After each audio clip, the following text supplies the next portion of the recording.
How many times have you said, "Nobody understands me"? How many times have you thought, "Why is this so hard?" And how many times have you blamed others? Lack of empathy, inattentive, indifferent. But what if the problem isn't with them? What if the problem isn't in how you're explaining? What if actually you're not explaining at all? This is a difficult question, because it's hard to admit. I'm explaining but nobody's listening is easy to say. I'm being open but nobody sees is comfortable. But maybe I really can't explain? That's scary, because this brings the responsibility to you. And responsibility is heavy. But what I'm going to show you today is this. If people don't understand you, most likely you're not explaining. And the moment you realize this, everything can change. Because communication is a skill. And like any skill, it can be learned. Let's begin. Here's the biggest communication misconception: thinking that if you said something, the other person understood. But no. Saying isn't explaining. Hearing isn't understanding. Words reach the ear, but don't reach the brain. Sentences are heard, but not felt. Think for a moment. You tell someone, "I'm tired today," and they say, "Okay," and you think, they understood. But did they? Do they know what your tiredness is? Mental or physical? From loneliness or overwork? Do you need support or just rest? They don't know. Because you didn't say, you said, "I'm tired," but you didn't explain what it means. And this is where the problem begins. You assume, "I said I'm tired, they should have understood." But the other person also assumes, "They're tired, they should rest." And you're both living in different worlds. Consider this too. At work, you tell your boss, "This project is difficult for me." And the boss says, "Okay, do your best." And you think, they didn't understand, they didn't care. But wait, what did you say? Difficult. But what's difficult? Technically, time-wise, are resources insufficient? Is motivation lacking? What kind of support do you want? Extra staff? More time? Clear instructions? You didn't say. You said difficult. And the boss said, "Do your best." Because they don't know what you want. And here we realize, saying is easy, but explaining requires effort. It requires clarity. It requires concreteness. The second big misconception: thinking that the other person should read your mind with empathy. If they loved me, they would understand how I feel. If they really cared, they would know what I want. If they had empathy, I wouldn't need to say it. But this isn't fair. Because nobody's a mind reader. Even the closest people aren't inside your head. Think about it. You're having a problem with your partner. You're upset. But you don't say it. You go quiet. You withdraw. And you wait. They should ask. They should notice. They should understand. But they're in the middle of daily life. Maybe they have a problem at work. Maybe they're thinking about something else. And they interpret your silence as being tired, or upset, or wanting distance. And you say, they didn't understand. But actually, you didn't explain. Empathy is important. But empathy isn't magic. Empathy requires clues. It requires signals. It requires openness. If you stay silent, empathy stays silent too. Because empathy isn't assumption, it's connection. And connection happens through communication. The third misconception: seeing openness as weakness. If I say I need something, I'll look weak. If I say they hurt me, I'll look sensitive. If I say I don't understand, I'll look stupid. And so you stay silent. You don't show, you don't explain. But this fear makes you invisible. Because people care about what you show, not what you hide. Think about it. You're talking with a friend. They said something and it hurt you. But you're smiling. You say, "It's fine." And your friend thinks, "Okay, it's fine." But inside you, something broke. And over time, that break grows. Distance opens up. Coldness comes. And one day your friend asks, "Why are you distant?" And you say, "Because that day they hurt me." And your friend is shocked. Which day? What happened? Why didn't you say? And you can't answer, because you didn't say. To not look weak, to not look sensitive, to not cause problems. But here's the paradox. When you don't say it, a bigger problem emerges. Because the other person can't find a chance to fix it, and you feel misunderstood. Openness isn't weakness. Openness is courage, because showing yourself is taking a risk. But without taking that risk, there's no connection, no understanding, no being understood. Now let's go to a deeper question. Why can't we explain? Because explaining isn't easy. Explaining requires several things. 1. Knowing yourself. To be able to explain, you must first understand yourself. What you feel, what you want, what you need. But most people don't know this. There's a discomfort inside them. But they can't define what it is. They say, I feel bad. But what does bad mean? Sad, angry, disappointed, tired, lonely? They don't know. And what they don't know, they can't explain. 2. Clarity. To be able to explain, you must be clear. Ambiguity creates misunderstanding. Saying, I'm hurt, is vague. But saying, yesterday you didn't come to dinner, this was important to me and I felt unvalued, is clear. Saying, I'm unhappy, is vague. But saying, I feel unappreciated at work, this doesn't motivate me, is clear. Clarity makes understanding easier, but clarity requires effort. 3. Courage. To be able to explain, you must be brave. Because explaining means being seen, and being seen means risk of rejection. What if I say it and they don't care? What if I say it and they judge me?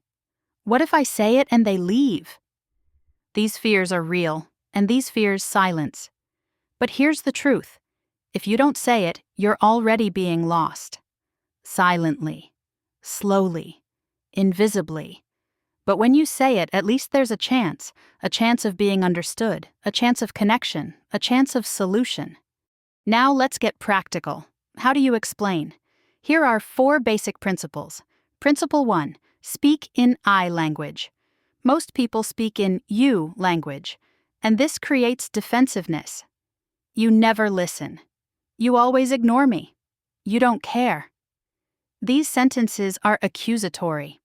And when accusation comes, the other person goes on defense. No, I do listen.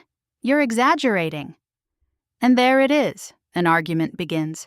Not understanding, but defense. But when you speak in I language, something else happens. I don't feel listened to. I feel ignored. I feel unvalued.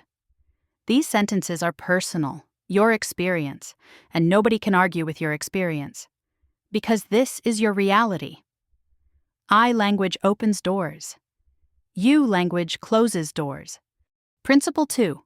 Name your emotion. Most people can't identify their emotions. They say, I feel bad. But this isn't enough.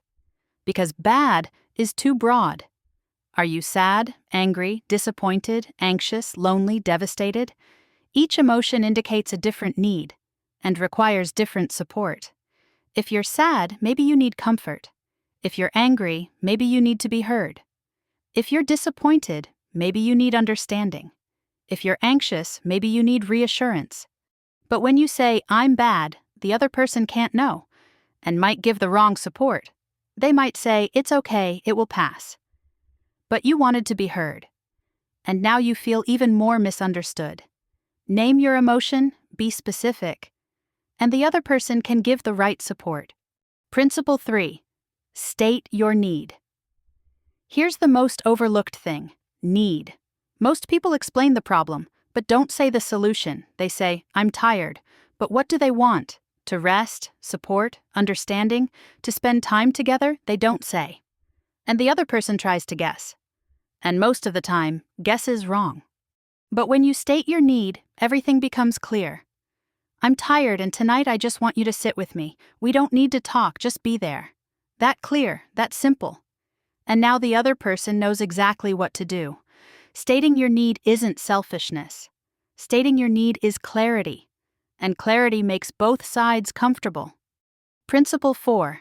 Repeat and be patient. The last principle: saying it once isn't enough. You need to repeat. Because people might not understand the first time. Maybe they were distracted.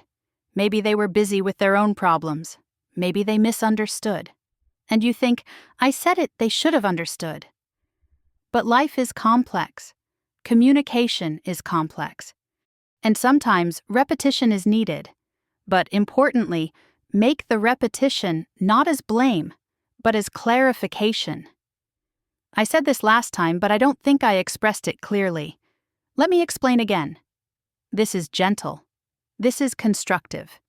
And this strengthens connection. Now let's get to the difficult question. What if you did everything, explained, were clear, were brave, but still weren't understood? Then accept. Some people won't understand, because some people don't want to understand, or aren't in a capacity to understand. And this isn't your fault. If you did everything you could, the responsibility is no longer with you. The responsibility is with the other person. But here's an important distinction. Nobody understands me puts responsibility on others. Some people don't understand me shares responsibility. The first is victim, the second is realistic. Because here's the truth, not everyone will understand you, and that's normal. But some people will. And finding those people is your job. But to find them, you first need to explain. Because without explaining, even those who could understand won't know. And here's the final truth. Explaining isn't something you're born with. Explaining is a skill. And like any skill, it can be learned, developed. Maybe until now you couldn't explain. But this doesn't mean you can't explain from now on. Maybe you spoke vaguely, but clarity can be learned. Maybe you hid your emotions, but openness can be practiced. Maybe you accused with you language, but I language can be used. And every small change makes a big difference. Next time when you talk with a friend, form a sentence in I language, clear, naming your emotion, stating your need. I felt very lonely this week, and spending time with you makes me feel good. Would you like to go for coffee? That's simple, that honest, and that powerful. Because explaining is power. Being seen is power. And you always carried that power. You just need to learn to use it. Now let's go back to the beginning. Do people not understand you, or can you not explain yourself? The answer is probably both. Some people really don't understand. They lack empathy, are inattentive, lost in their own worlds. But you might not be explaining. You might be staying vague, assuming being closed. And here's where power comes. If you're not explaining, you can change it, because you control it. You can't change others, but you can change yourself. You can change your communication. You can change your openness. And this is freedom, because you're no longer a victim. You're no longer helpless. You can no longer say, nobody understands me, and give up. Because are you explaining everything you can explain? Or are you just talking and moving on? Tomorrow, when you feel something, stop, think, what am I feeling? Why am I feeling it? What do I want? How can I express this clearly? And then explain, despite the fear, despite the risk of rejection, despite the possibility of judgment, because explaining is being seen. And being seen is living, and you deserve to be seen. If this video made you feel something, don't forget to subscribe. Because what I share here isn't quick fixes. It's deep understanding, communication psychology, and real connection. Start explaining. Because being understood is your right,